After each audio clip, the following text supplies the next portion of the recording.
Hello everyone and welcome back to my channel for another video. In this video I'm going to explore the main differences and characteristics of frequency modulation, which is most of the times really phase modulation, and phase distortion synthesis, made popular by the Cassius CZ, and somehow a good thing to understand how FM synthesis works in current modern synthesizers, because they're not really just exactly like a DX7.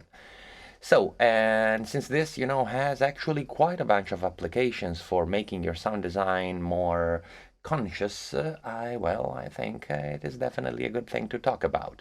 I have to thank for the idea behind this video Dash Glitch, who left me a comment under my video about faceplant and gave me kind of an epiphany about it. So, even having done all this and giving my thanks before starting, let's get going. So I will be, as in most other cases, using Vital as a main, say, teaching tool to understand what's what. And here I have a couple more friends to help me.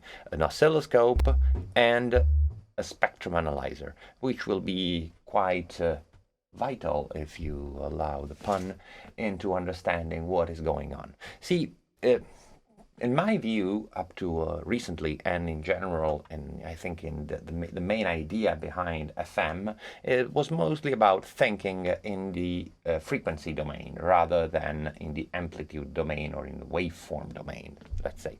So how does FM work? Well, we have, as in a DX7, we had a bunch of sine wave generators which could modulate each other's phase according to different algorithms. Actually, they were 6, and they were called operators because each one not only was an oscillator, but it had an associated volume envelope that controlled not only the volume, of course, but also the amount of modulation that operator would be operating on the operators that were modulated by that. Yeah, there's a lot of operations going on here. So here I have a sort of a template in which I have just 3 sine waves. I have oscillator 2 modulating oscillator 1 and oscillator 3 modulating oscillator 2.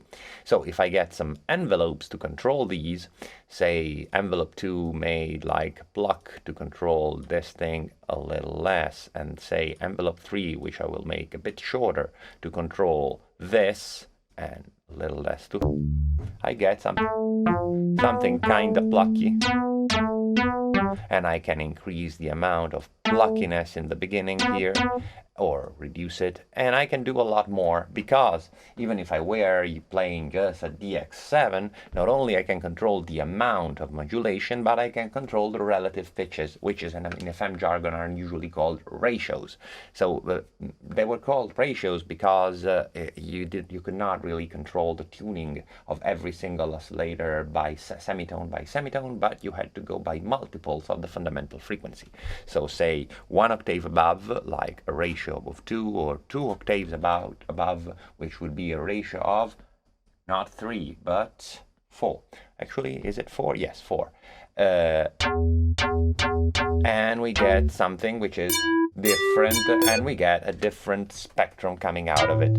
And if I got this envelopes flat, so that we just kept this thing up, I can see that I have a strange, complicated waveform, and different amounts give us differently shaped waveforms. And once I go to 0, I get to have back my sine wave, which isn't that disturbing, that surprising. And basically, I wouldn't say this is it, but this is it. And in reality, it gives us really a lot of space already. We can already create things which are very, very articulated, harmonically complex, and evolving, even just with these few sine waves. In this case, I have 3. In a DX7, there were 6. Here I don't only have 3, because of course I can use my LFOs as key tracked modulators and in audio rate, and use them as FM operators as well. I discussed this thing in several videos before, so I suggest you go check them out. In this case, they are set to be saw waves, but I can do the remapping and use each one of these as a bunch of different operators, which is one of the things which makes Vital such a powerful synth in the FM domain. Now let's talk about phase distortion. And to talk about phase distortion, I will start with something slightly surprising. See, here, kinda nothing is happening. Well, actually, something is. You see, this spectrum analyzer tells me there is something happening somewhere below the minus 50 dB. And if you look here, there is some movement happening, but it really definitely isn't much. So what am I doing? You see, this has a volume. I did not cut the volume from the fader, as you can see. Why aren't we hearing anything? Very, very simple. This is not relevant at the moment, but will be in a bit. I have this LFO1, which is key tracked, and has exactly the same pitch as our oscillator, and which is modulating the phase negatively. So what happens? You see, the phase, as there's a thing called a phase accumulation counter. This is a table lookup oscillator. So we start from a point, and there is a phase accumulation counter that moves and increases linearly, and tells the synth to go and check, hey, what is the position of the oscillator at this time, this, and then this time, and then, since it happens a lot of times in a single cycle, typically 512 in old-time oscillators. I have no idea how many here, but the thing is, this generates a waveform, which is the one we have in the oscillator here. And this doesn't really change if I turn this into something else. It doesn't. I mean, I'm doing it with a sine wave, but if whatever I happen to do it with, I would still get basically silence, because I basically happen to stop the phase accumulation. The phase accumulator, yes, because it's because there's it usually works like a saw wave. If I go and add to it a reverse saw wave, it does nothing. Now I can say unbypass this other one, and now I have a sine wave. Why? Because this is doing the exact same thing, but positively. Or actually here it wouldn't change anything. If I went negatively, I just would get something going but exactly in the same way. So this is something which we can make very good use of. Why? Because, see, this is linear, but it doesn't have to be. If I change the shape of this, I get a slightly different result. Even though I'm modulating something which is basically silence at the moment, I can create a lot of interesting effects and turn my wave into something completely different. So this is happening in the waveform or amplitude domain, and you see it carries with it a bunch of consequences in the spectrum domain. So here I could change the amounts, getting a result, but I could change the shape here. But actually I can't. Why? Because I don't have table LFOs, and I have no way of animating the shape of an LFO in Vital. But there's good news. I have wavetables, and I can use those to control, and I can use those, and I can change the shape of those. So here I'm kind of trying my best to do the same thing. It doesn't work as well for some reasons I have a hard time understanding. It seems that it is very difficult to get it to do exactly what I wanted and to make it do it in a very precise way. But what I can see is that there's this problem, by the way. And now what I can do is change the shape of this. And when I do, I can alter the shape of my waveform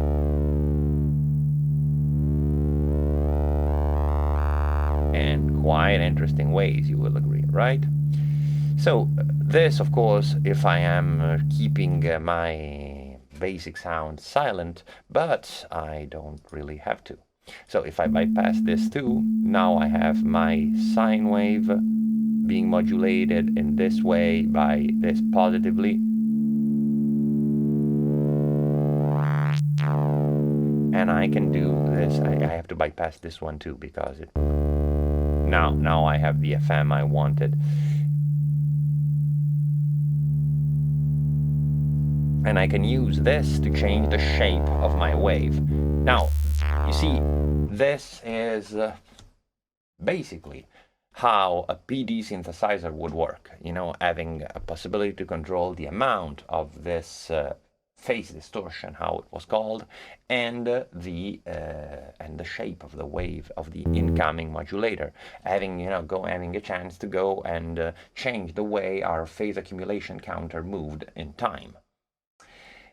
But here, since we're not bound to have a Casio CZ or a Yamaha DX7, we can combine these techniques together, doing a lot of interesting things, both in the spectral department and in the waveform department. Now, it's not like this really opens up a well of unthinkable synthesis possibilities, but it gives us a different possible viewpoint and makes making certain sounds slightly easier. So I will show you some sounds I've made using these ideas. This one, see, kind of sounds like if there is a sort of a filter sweep going on, but there isn't. And you can see here that there is a change in the wave shape as this thing, which is basically a small little spike in the beginning, becomes wider and wider, turning into a saw at the end. This is just part of it, because you see, how is this wide? It's not just due to the effects. If I remove the reverb and the delay, you see this sound is still quite stereophonically open, and the correlation meter here tells us there's a lot of stuff going on. How is this happening? Well, I just had this other LFO, which is also modulating this phase, being 1 octave below, and having the relative phases from right and left being changed, shifted by half a period. Half a period of something 1 octave below is exactly 1 period of 1 octave above. So we have that what happens in they're like shifted in time by 1 period. The modulation is shifted in time by 1 period between the right and the left channel, and this creates this effect, which I think is quite interesting, even though there is no unison. And also here I have set it so that even the pitch of this oscillator is slightly different from one stereo channel to the other, and this creates this effect I've had you heard just a bunch of times already. Now, going to something slightly more practical, I have made this thing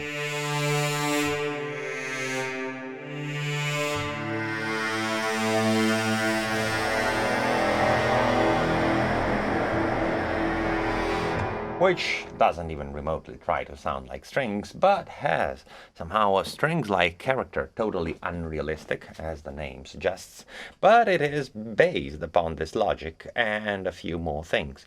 Even here there is no unison, but there is a lot of work, like there is this is slightly stereophonically opened, so is the LFO modulating it, and the whole point, and as you see, there is this sort of movement here, which now isn't too intelligible, but which was somehow the thing that guided me into creating this sort of sound, which I believe has quite an interesting timbre to it. And well, I also tried, going beyond the fact that I'm not bound to use only one specific synthesis technique. I also had set here a comb filter,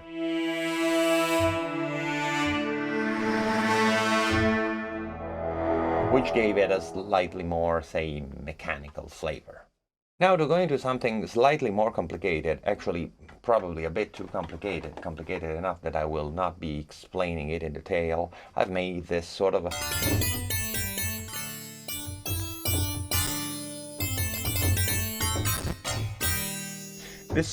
computationally intensive electric piano patch, but you will agree it doesn't really sound like an electric piano. and even less like, you know, a classic FM piano from the 80s. And I cannot easily explain why, but you see, the whole plan behind making this has come from the idea of having a bunch of different waveforms modulating my phase. And this made, well, I'd say a lot of a difference. I think it really helped me a lot into understanding, into making this thing sound the way it does. I actually had a lot of, you know, thinking going in that direction and making this. Well, I have to be honest, it was of course a trial and error thing. I did not really have a plan. It just came out like this. I will definitely put it in an upcoming pack on my Gumroad once Matt Teitel releases the 1.5 for everyone, because of course it's done in Vital 1.5. And then, last but not least, I'll show you the sound I welcome you to this video with.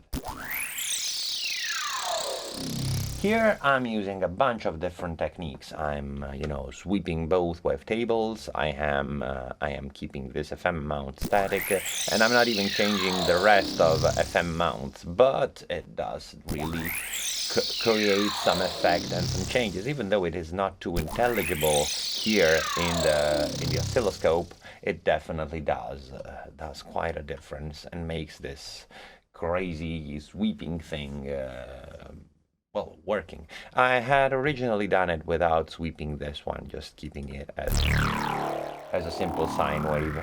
It definitely has a different character than, you know, if you don't go and go crazy with the harmonics on the carrier. But it's, you know, just to taste whatever you want your sound to be like. This sounds more bubblish, right? And we could make it even, I wouldn't say more interesting, going even further down. But it's not necessarily more interesting, but, you know, even more bubbling if you want. You know, this was about the whole idea, which I discussed in several videos, of the so-called fart zone, which is an interesting place to delve in when you're doing FM synthesis. And yeah. Anyway, beyond this flatulent remarks, I think I said basically everything I wanted to, so it is kind of time to say bye. Well, not exactly. I have to thank you for following me this long, for having gotten to the end of the video. Props to you. And if you haven't already, I have to ask you to please subscribe to this channel. It really helps me a lot. And even if you have, I really recommend you go check my previous videos. I've done a lot of things about it. I wouldn't want to brag about it, but it seems bunch of people are appreciating it, and well, surely if you are into synthesis and understanding them, there might be some content of some interest to you. All this said, in the description you will find a bunch of links about my various musical activities, or my Gumroad, where you can find a lot of patches for Vital, and soon patches for other synths. Probably next week a pack of patches for Odin 2, which somehow someone requested, and I'll definitely do. If you want to, down here in the comment sections, you can tell me if you liked the video, if you didn't, if you want something clarified, maybe in a comment or in an upcoming video, or you have any requests for possible future videos, and I'll do my best to make you happy about it, as I did in the past with others who asked. Well, now it's really time to say goodbye. Thank you again for your time and attention, and see you at my next video.